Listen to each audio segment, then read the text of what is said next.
Ang gagawin ko naman ngayon ay magsi-switch off po ako ng main battery switch. Dahil magbabakasyon po. Siguradong madidrain po yung battery pag hindi mahi-off yung main battery switch. So baka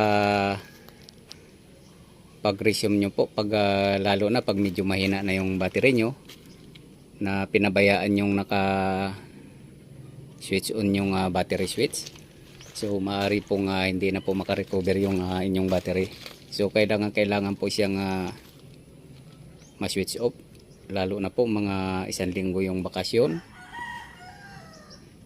Sigurado po malamang magkakaroon po ng problema yung inyong battery. So pinakamaganda po ay switch off po natin para hindi po masira yung inyong battery.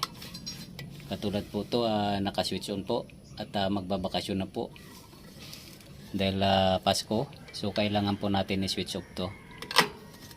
Yan.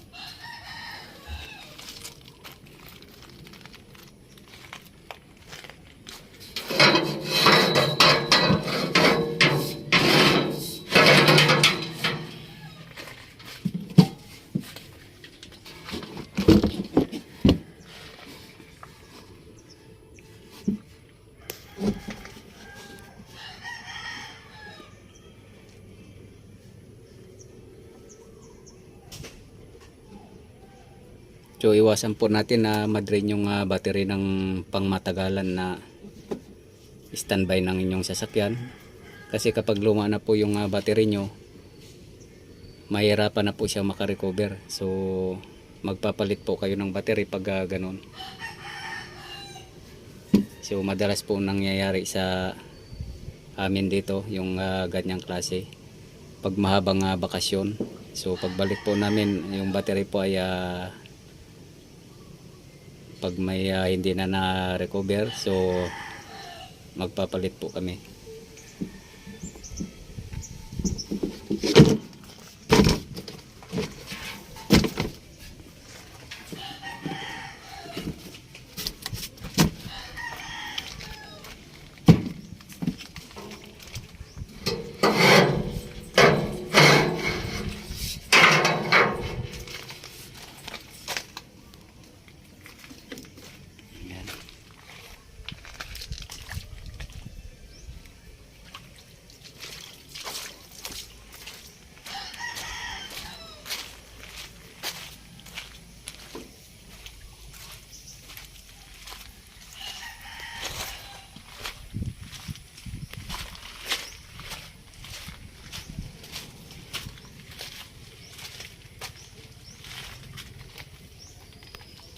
Ayan po, na switch off ko na po. At kahit na medyo mahaba-haba po yung bakasyon, so alam po natin na safe na po yung battery.